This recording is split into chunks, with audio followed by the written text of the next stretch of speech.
Hello there, it's Mike Yao with Fire in the Head Productions, Savage Kingdoms, Red Sun role-playing game, etc.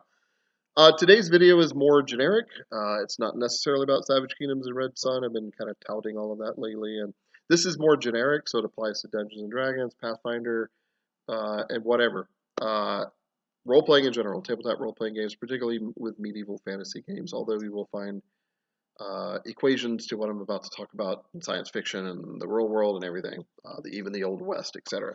But I'm going to focus in on medieval fantasy today, right? So this video is about city guards and how to use them, or city guards in a very generic sense of the world.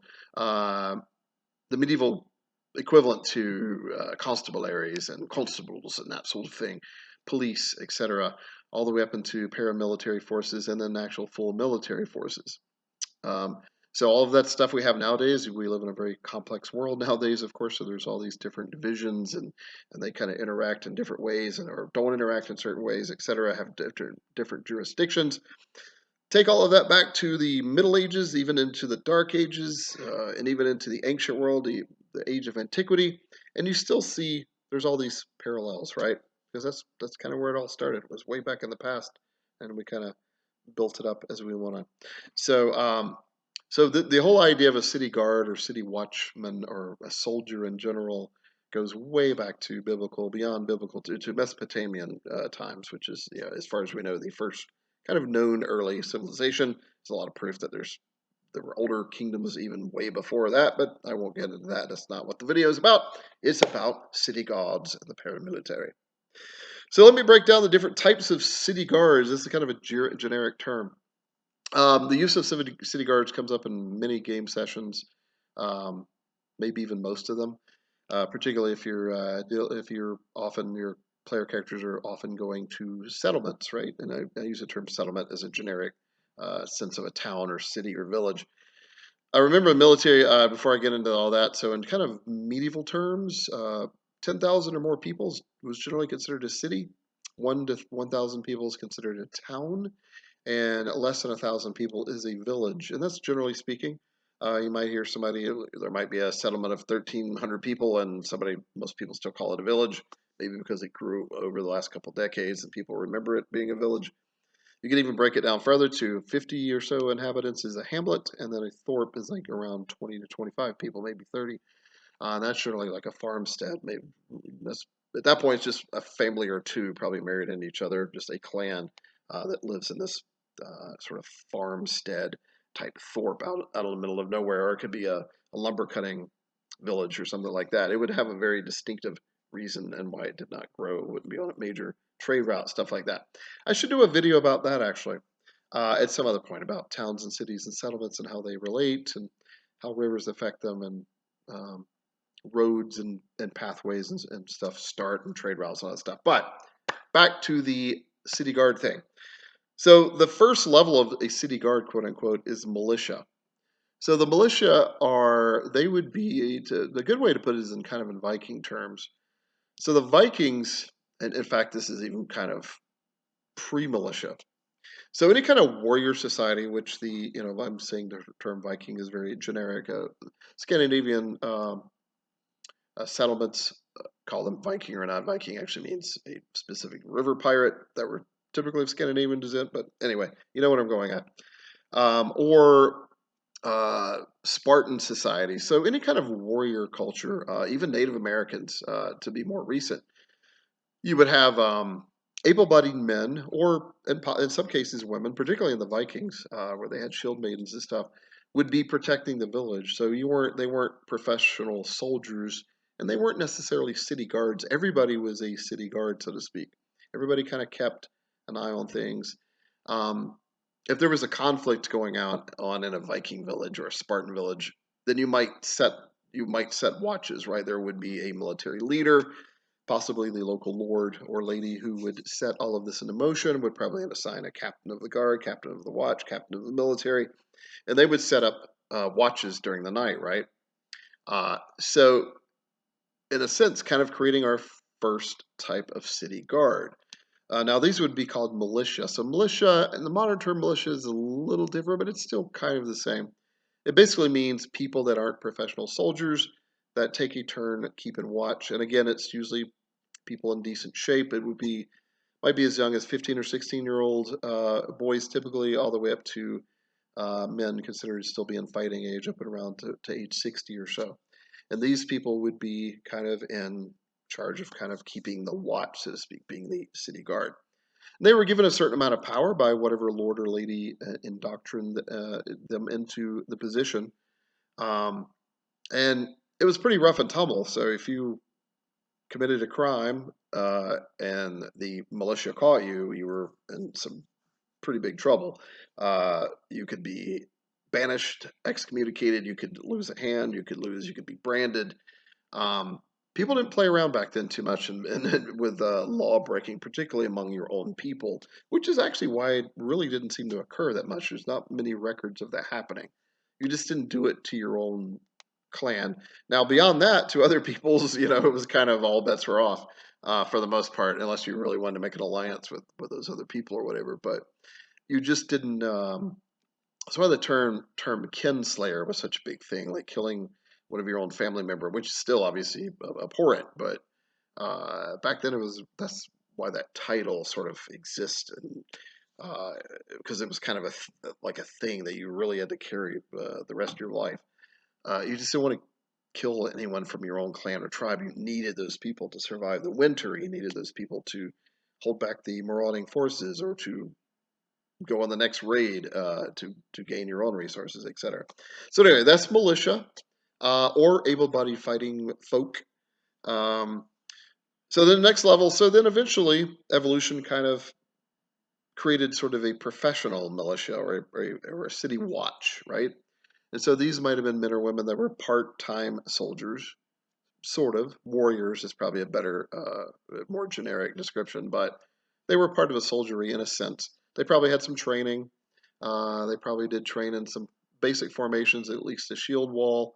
If you're using the Spartan example, that would be like a phalanx position formation, or a box fighting formation. There's all sorts of different formations, but they basically go off of this rough kind of tribal unit.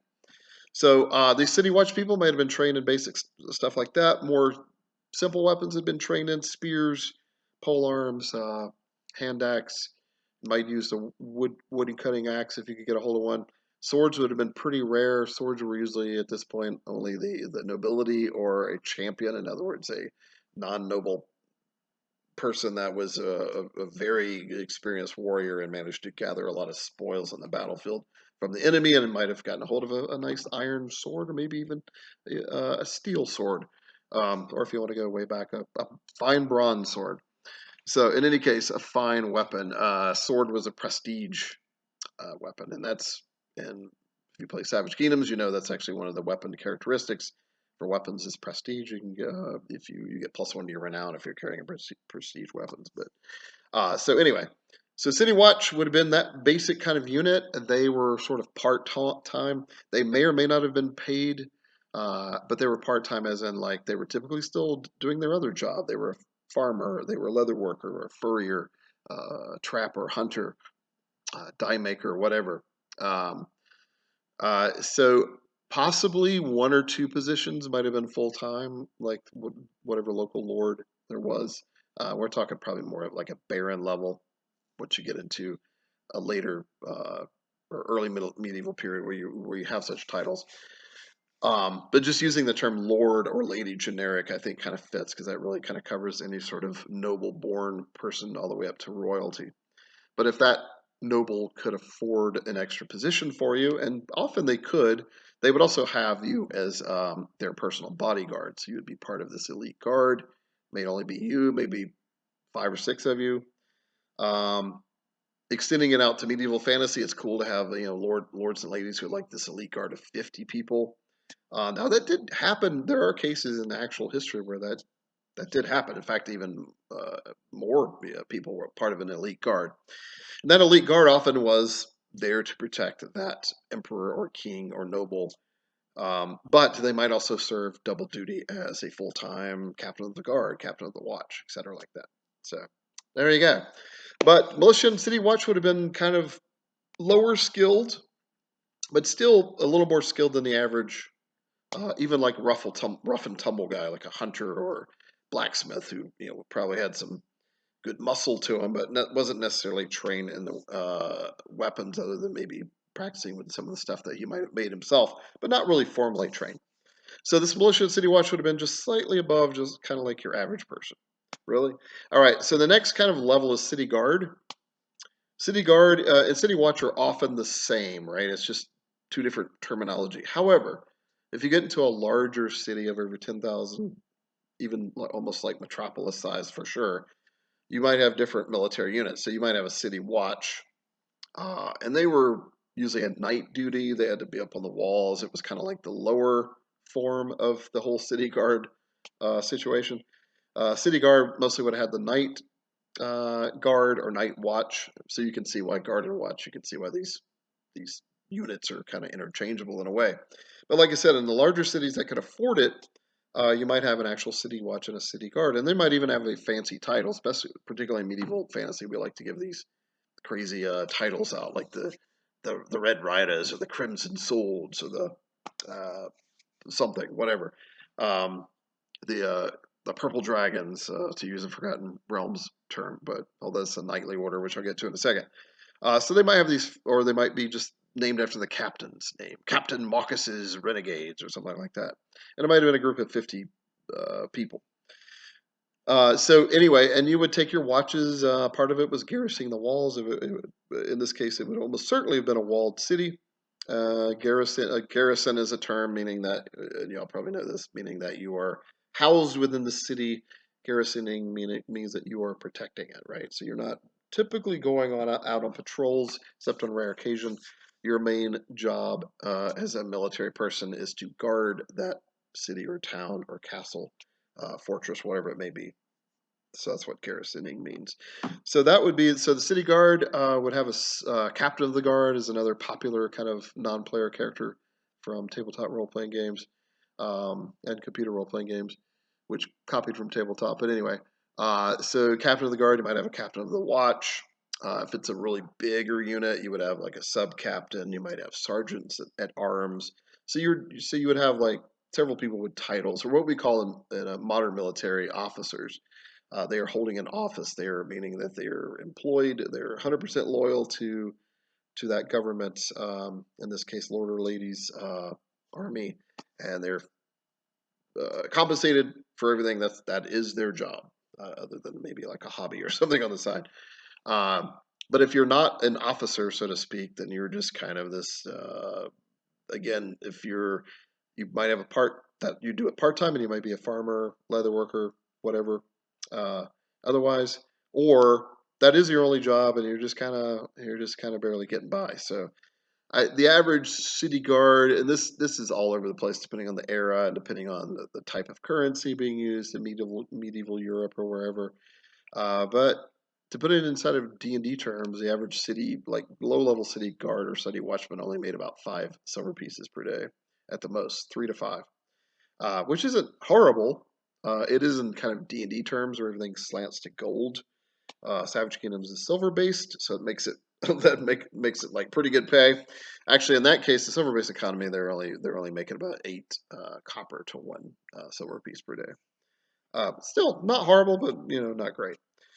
So after the city guard, the next level we have, well, this can kind of I'm going to shove it in here. Mercenaries. So mercenaries, they could be hired to do whatever. They could be hired to be city guards, city watch.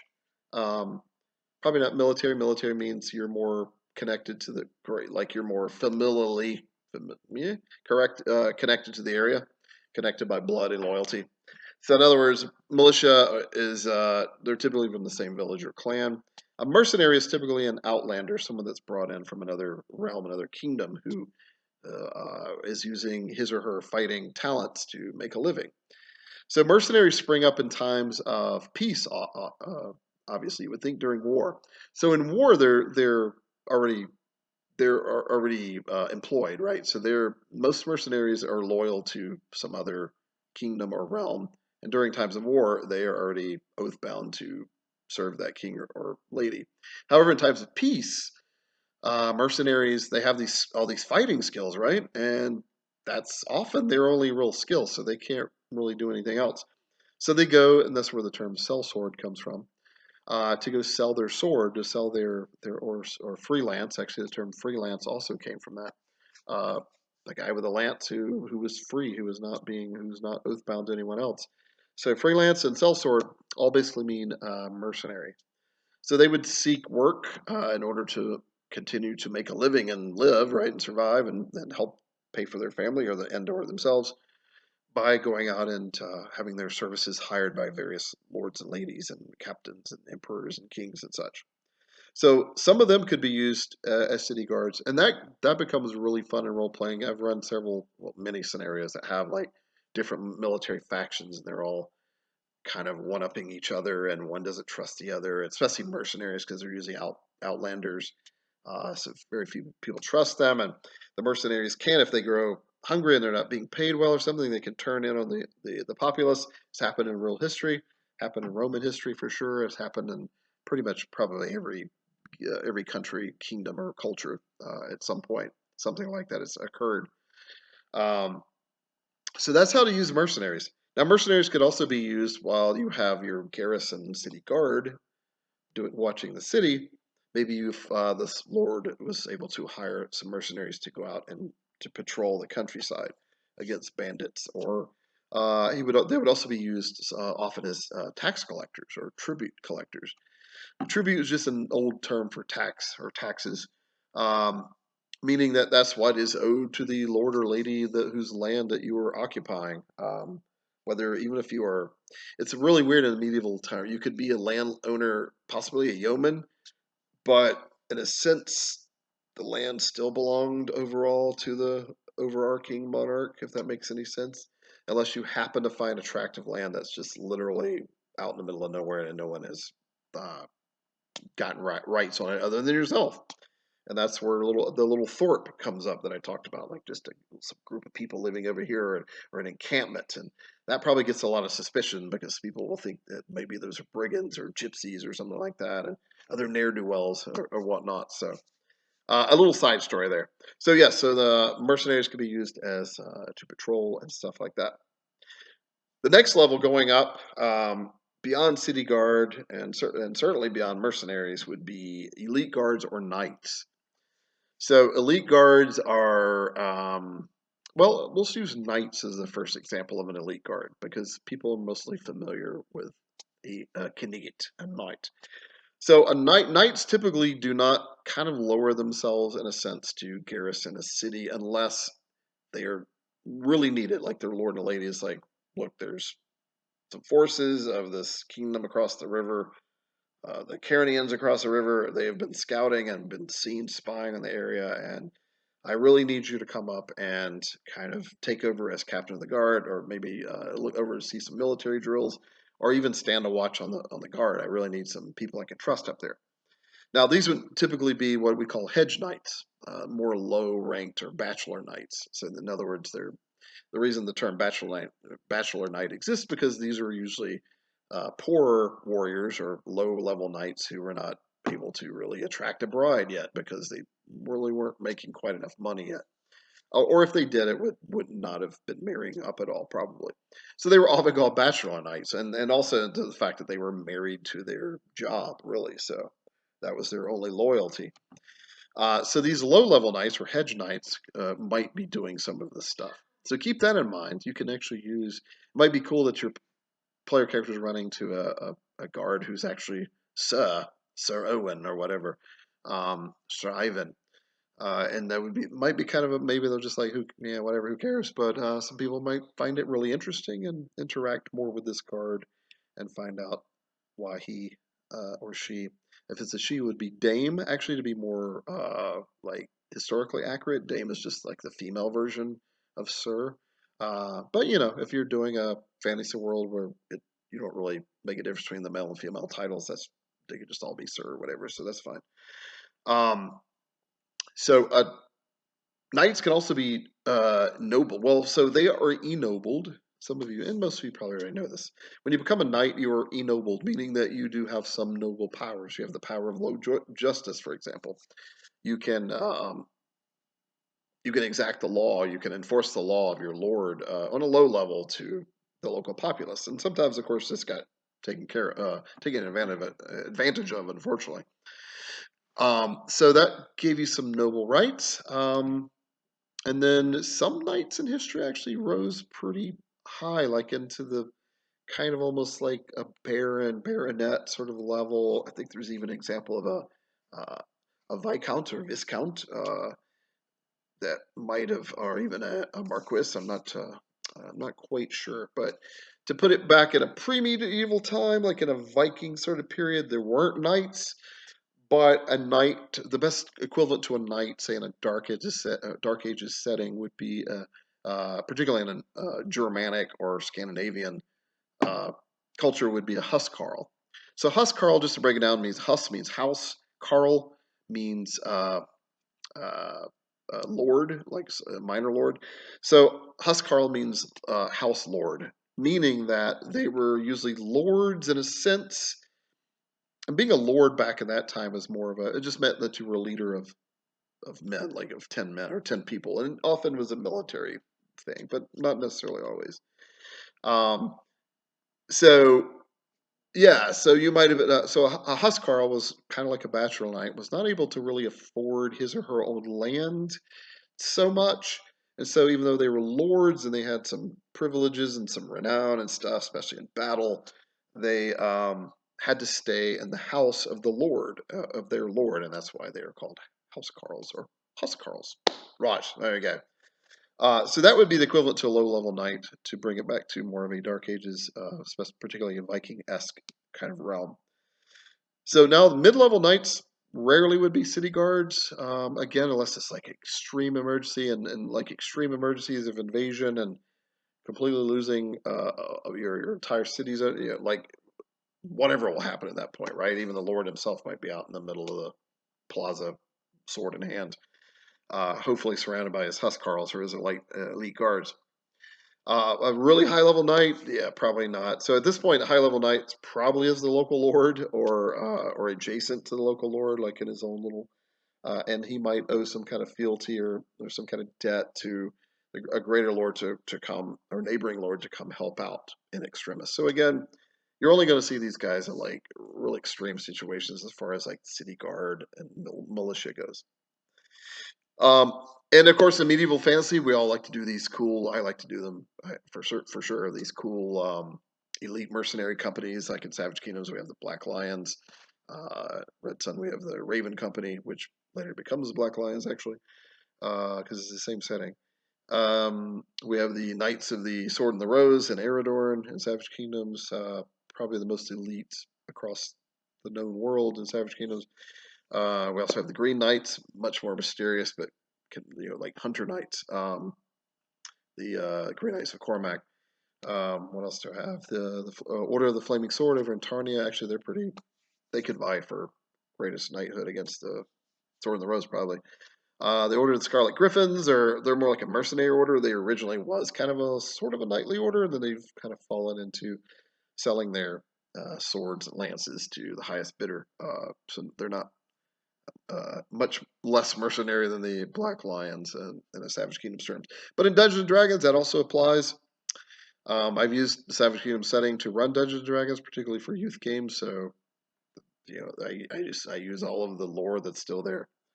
So yeah, think about what to come up with. Perhaps there's a lowly knightly order that will keep watch. They're very loyal to the city and town and/or lord. Um, So yeah, think about how you can apply that in medieval fantasy and make it interesting to your players. Better yet, to make your players' backgrounds joined to that idea, right? So I know in Dungeons and Dragons we have the soldier background that you could easily flesh out to make it one of these specific categories that we spoke of. Um, Anything along this, or even the variant of the noble background, you can choose knight, and so you can get into more of the elite guards that we were just talking about. To finish out on the elite guard stuff, I don't feel like I've really detailed it quite enough. Just a little bit further. So that would also could be elite affiliations, such as in Savage Kingdom setting, we have the Blood Disciples. Blood Disciples are these. their main criteria is vampires. So they're vampires who are sort of kept in check and given jobs by King Vortimir von Zurich, who's like the king of, at least in the time of this recording. I'm actually running probably the last session of the Blood Crown campaign tonight, which is run for 2.5 real years, and it's all coming to a head between a powerful player character and King Vortimir. So we'll see. Maybe I should have recorded this tomorrow and see. It might be different. Although it might be fun to look back and see what happened, what I said about it, not sort of thing. So the Blood Disciples are this unique elite of guard who have a supernatural bent to them. And there's about 100 of them. And what's interesting is that they're quasi-loyal. Like they used to be very loyal to the king, and now over time they've almost become their own things. And so what I'm doing in my sort of writer head is I'm doing kind of a little arc, a little Knights Templar arc with them. Whereas in a Knights Templar started as started pretty humbly, and then they became had their own wealth and all these secrets, and they became very powerful in and of themselves. And a lot of kings and princes and other royalty and higher level nobles were kind of fearing them. And y'all probably know the whole story. That's the whole Friday the 13th and why they were betrayed and all this stuff. But so think stuff like that. It can be really interesting storytelling wise. All right, so the last thing would be special forces. I just kind of tacked that on into my little note right here, meaning that it could be more non-traditional city guards, as a certain order of wizards or sorcerers. So instead of like your typical physical military people, maybe they're more of a mental or spiritual military, and maybe they do have a couple like some minor physical fighting skills. So maybe they keep a watch on the place using divination magic. And against enemies, a lot of evocation magic, and summons and conjuration magic and stuff like that. So that would be really cool, especially in Dungeons and Dragons, which tends to run more high fantasy, high magic. You could totally do that. Doesn't work quite as well in Savage. Actually, it does. It works in Savage Kingdoms in a way better because it's low to medium magic. So it pops out more if you have something like that in a particular settlement. It makes more of a pronunciation, right? More emphasis, more memorable, I guess. But it probably would fit maybe better in Dungeons and Dragons. So to give some examples, well, I gave some right there, but say the disciples of Xanthala, which are masters of sand magic in Savage Kingdoms and in Red Sun. Maybe a group of them are hired to protect this desert city or something like that.